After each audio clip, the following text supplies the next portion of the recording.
Anshul Tiwari classes में आप सभी का स्वागत है। इस सीरीज में हम कुछ फोर्ट और महलों के बारे में बात करेंगे जो हमारे exam, prelims as well as उसकी हिस्ट्री के बारे में जानेंगे जो हमारे मेंस में काम आएगा। तो आइए शुरू करते हैं। इस सीरीज में हम कुछ अद्भुत किले और महलों के बारे में जानेंगे जो एनडीपीएससी प्रीलिम्स में आपकी मदद करेगा। ये एमपी के factual as well as history में भी आपको मदद करेगा।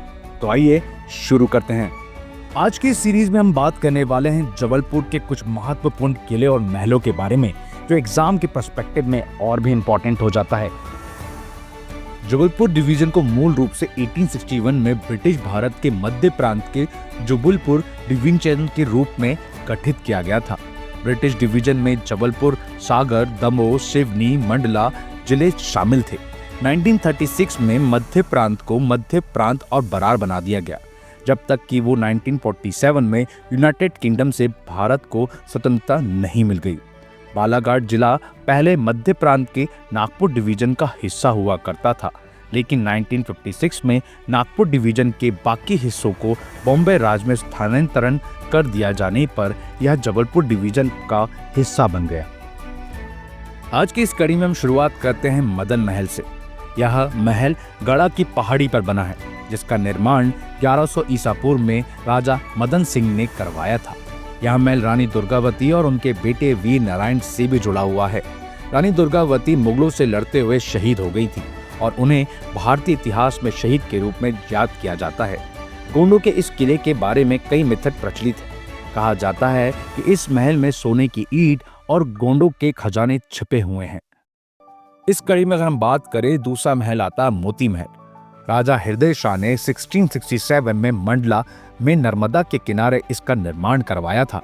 पौराणिक कथाओं के अनुसार राजा हृदय शाह तंत्र विद्याओं में निपुण थे, जिनके कारण उन्होंने इस विद्या की मदद से 2.5 दिन में ही इस महल का निर्माण करवा दिया था। मोती महल के प्रांगण की दीवार पर गोंड वंशों के स्थापक यदुराय, जिन्हें जादो राय भी नाम से जाना जाता था, से लेकर हृदय शाह तक की राजाओं की वंशावली के बारे में शिलालेख मिल जाता है। अगर गोंडों के राजा हृदय शाह की बात हो रही है तो उनके दीवानों के बारे में भी बात होगी। यह कोठी मोती महल से थोड़ी ही दूर स्थित है। इस इमारत का निर्माण राजा हृदय शाह ने अपने दीवान राय भगत के लिए करवाया था, इसलिए इसको राय भगत की कोठी भी कहा जाता है। इसे मंत्री महल के नाम से भी जाना जाता है और यह महल मोती महल और विष्णु मंदिर के समकालीन है।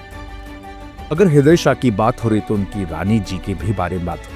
यह महल मोती महल और राय भगत की कोठी के समकालीन है। रानी महल का निर्माण राजा हृदय शाह ने चिमनी रानी के लिए करवाया था। राजा हृदय शाह ने मुगल दरबार में संगीत की शिक्षा ली थी और संगीत की कई प्रतियोगिता में जीता भी था।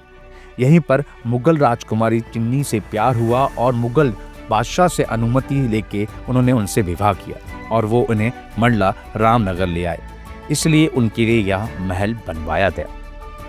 अंशुल तिवारी क्लासेस से जुड़े रहने के लिए धन्यवाद। ये टॉपिक आपके Vyapam as well as PSC के लिए बहुत ही इंपॉर्टेंट है, तो लाइक करें, सब्सक्राइब करें और दूसरों को बताएं और हमें कमेंट में ही बताएं कि आगे आपको कौन से टॉपिक्स में पढ़ना है। धन्यवाद। जय हिंद, जय भारत।